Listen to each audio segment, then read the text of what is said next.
অনেকে বলেছেন যে আমি কোনো বেটিং কোম্পানিকে বিক্রি করে দিয়েছি, এটা শুধু আছে আমার কাছে। তো এটা যদি কারো করতে হয় আমার কাছ থেকে নিতে হবে।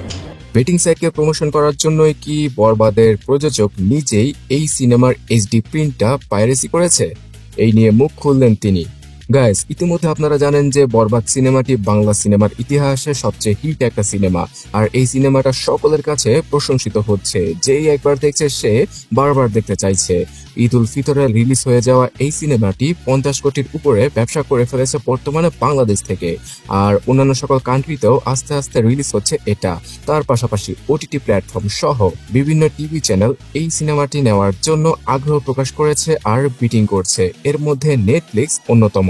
তো এত ব্যবসা করার পরও বরবাদ সিনেমার প্রযোজকের মাথায় কি গ্যাস্ট্রিক হয়েছিল যে তিনি নিজেই এটার এইচডি প্রিন্টার লিক করবেন?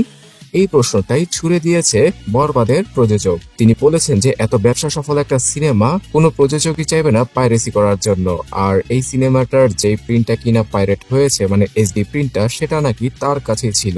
তো কিভাবে কি হয়েছে সেটা নিয়ে তো তদন্ত হচ্ছে। তাছাড়া বরবাদ সিনেমার প্রযোজক এটাও জানান যে এই সিনেমাটা যদি পাইরেসি না করা হতো তাহলে হলে আরো বেশ কিছুদিন চলতো, মানে আরো মানুষ আগ্রহ নিয়ে সিনেমা হলে এই সিনেমাটা এনজয় করতো। বাট মোবাইলে যেহেতু চলে এসেছে তাই এটার ব্যবসা আস্তে আস্তে কমে গেছে। ইনফ্যাক্ট তারা এটা ধারণা করেছিল যে ঈদুল আজহা পর্যন্ত মার্কেট কাঁপাবে এই সিনেমাটি, কারণ সিনেমা হল থেকে যে ব্যবসাটা তারা করছে আর আগামীতে ওটিটি প্ল্যাটফর্ম যেমন নেটফ্লিক্স এর কাছে বিক্রি করে এই সিনেমাটা থেকে তারা যে পরিমাণে আয় করবে সেটা তো কোনো বেটিং সাইট দিতে পারবে না। তাছাড়া যে প্রিন্টটা কিনা পাইরেসি করা হয়েছে সেই এইচডি প্রিন্টটাতে কোনো ধরনের বেটিং সাইটকে প্রমোশন করা হয়নি। তো প্রযোজক তো আর এমনি এমনি নিজের পায়ে কুড়াল মারবে না, মানে নিজের লস নিজে করবে না। তো তিনি অনুরোধ করেছে যে বরবাদের মতো সিনেমা শুধুমাত্র সিনেমা হলে দেখেই সবচেয়ে বেশি এনজয় করা যায়, তাই অবশ্যই সিনেমা হলে গিয়ে এই সিনেমাটি দেখার জন্য, আর যারা কিনা এই পাইরেসির সাথে জড়িত তাদেরকে কঠোর শাস্তির আওতায় আনার জন্য। তো এই নিয়ে আপনাদের কি মতামত অবশ্যই কমেন্টে জানাবেন।